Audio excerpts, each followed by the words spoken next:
Bonjour. Alors je fais une nouvelle émission pendant le confinement, je sais pas si elle va tenir après le confinement ou même pendant. Et du coup je vais parler d'actualité, cinéma, mais pas que.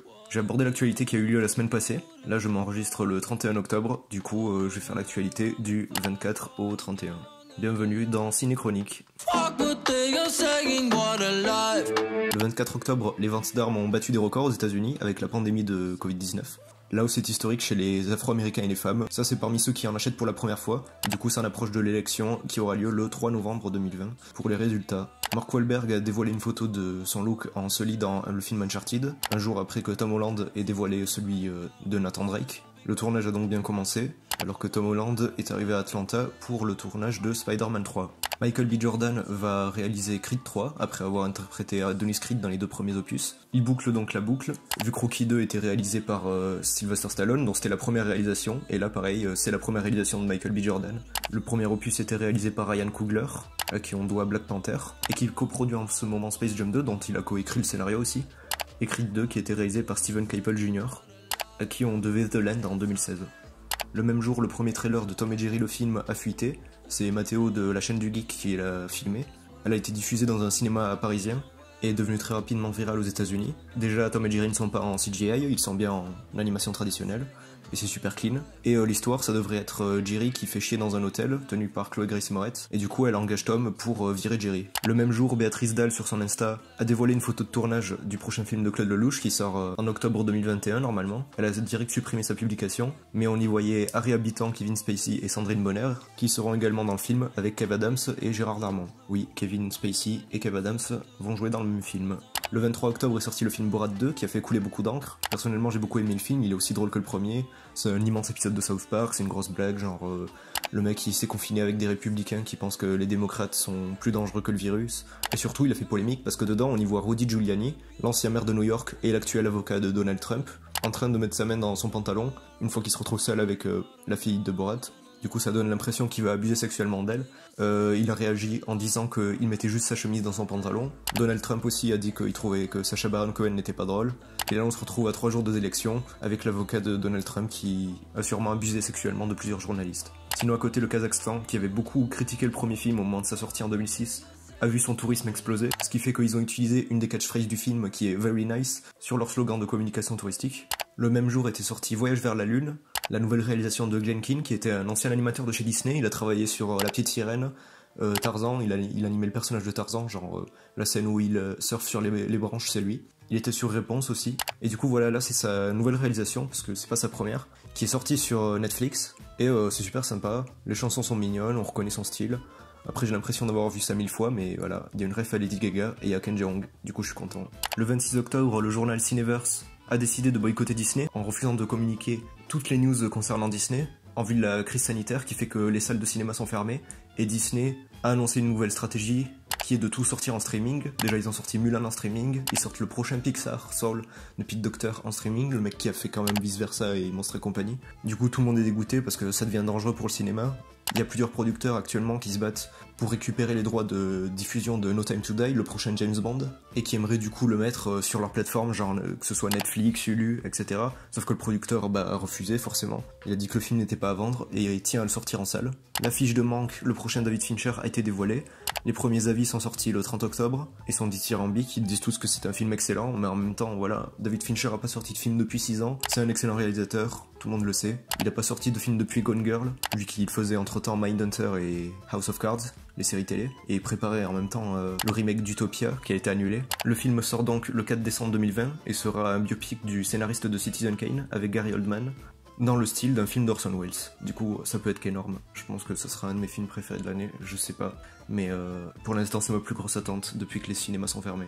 Le même jour, la NASA a confirmé avoir trouvé de l'eau sur la Lune, sous forme de glace, parce qu'apparemment, il y a eu une réaction chimique avec les vents solaires et les cratères, qui ont créé de l'H2O. Alors on savait depuis 10 ans qu'il y en avait sous les cratères, mais voilà, Hergé a prédit le futur. Dans On a marché sur la Lune, l'aventure de Tintin, c'était le seul truc qui était pas cohérent scientifiquement, mais finalement oui, il y a bien de la glace sur la Lune, et elle pourra être utilisée potentiellement dans les futures missions. Pour le funny fact, l'eau a été découverte dans le pôle sud sur le cratère Calvius, qui est le même cratère sur lequel il trouve le monolithe dans 2001 l'Odyssée de l'espace. Oscar Isaac a été casté dans le rôle de Moon Knight, le super-héros Marvel, rien à voir avec le film de Barry Jenkins, qui est une sorte de Batman qui acquiert des super-pouvoirs seulement la nuit au contact de la lumière de la lune. Du coup ça va devenir une nouvelle série Disney+, après She-Hulk et Falcon and Winter Soldier, ou encore Wanda et Vision qui sont encore en production et qui devraient bientôt sortir. Idris Elba et Caleb McLaughlin vont jouer dans un western qui sort sur Netflix en 2021, intitulé Concrete Cowboys. Le biopic sur Bob Dylan avec Timothée Chalamet est au point mort en raison de la crise sanitaire. L'ex-ministre de l'Intérieur Christophe Castaner a été testé positif au coronavirus.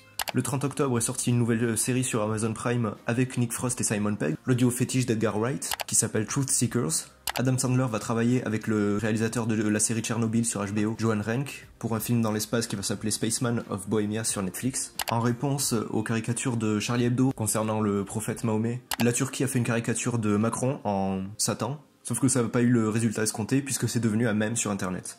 Cyberpunk 2077 a été repoussé une énième fois. Il devait sortir en novembre, il sort finalement le 10 décembre. En attendant, en novembre sortira la PS5 et on aura aussi un nouveau Hyrule Warriors qui sera un préquel de Zelda Breath of the Wild.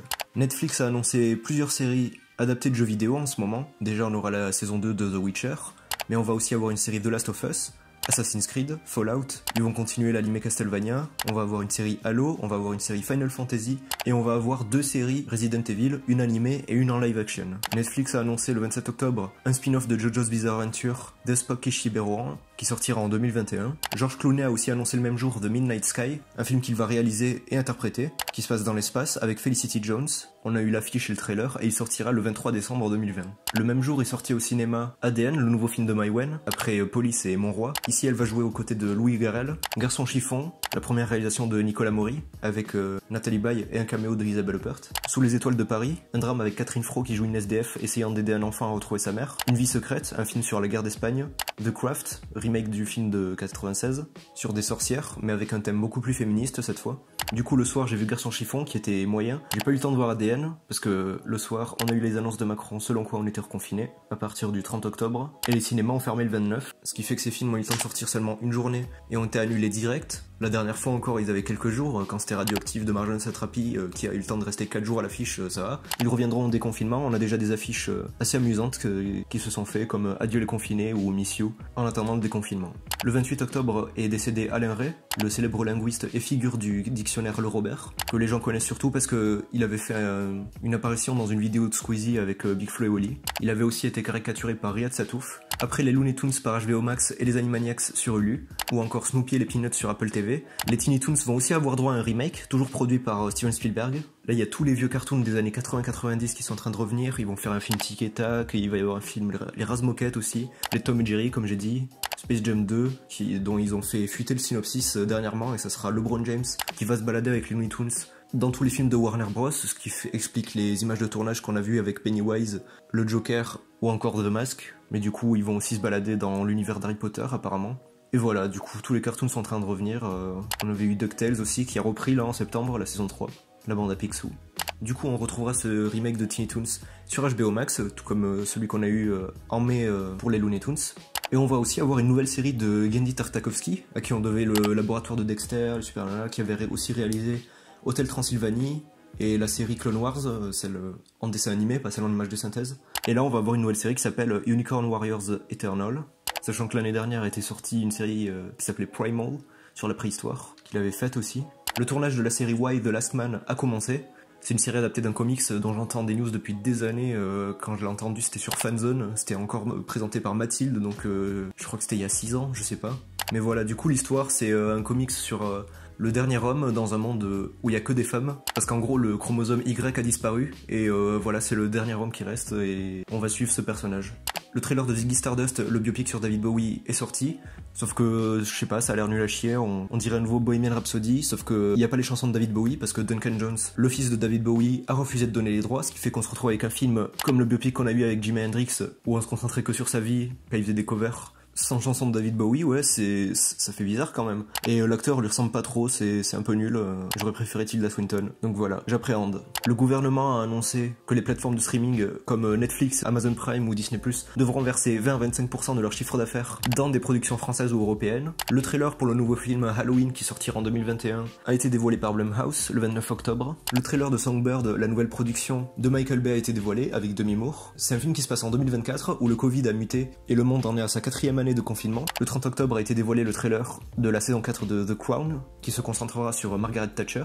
Le même jour est sorti le premier épisode de la saison 2 de Mandalorian, avec Timothy Olyphant et la voix de John Leguizamo. Et voilà, les effets sont cool, l'univers est sympa, c'est filmé comme dans Rogue One, mais c'est tellement vide, genre j'ai l'impression il se passe rien, je sais pas. C'est bizarre de Mandalorian, j'attends de voir où ils veulent en venir, mais j'ai l'impression ils se baladent, on dirait Valérian et la cité de 1000 planètes, genre c'est des personnages qui se baladent dans un univers trop bien mais qui est pas exploité. Five Nights at Freddy's, le film, ça existe, le trailer de Willy's Wonderland a été dévoilé, et en gros c'est Nicolas Cage qui combat des animatroniques qui veulent le tuer, du coup voilà c'est exactement Five Nights at Freddy's, ils devraient les accuser de plagiat mais au moins ça existe. La fermeture des librairies a fait polémique, alors que Macron demandait au premier confinement à ce que les Français se mettent à lire. Là il ferme toutes les librairies, même les rayons livres sont fermés. On a des images surréalistes comme celle-ci avec la banderole, ce qui fait qu'il y a plein d'auteurs de BD et d'auteurs tout court qui se sont mobilisés et qui ont protesté contre ça, notamment Johann Sfar, l'auteur du Chat du rabbin et du Petit vampire, qui avait sorti son film il y a 2 semaines en plus,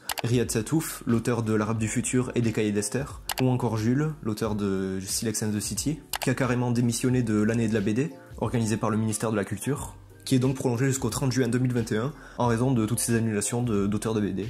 Céline Sciamma a démarré le tournage de Petite Maman, son 5e long métrage. Elle mettra en scène 2 enfants de 8 ans, aucune info n'a filtré quant au pitch.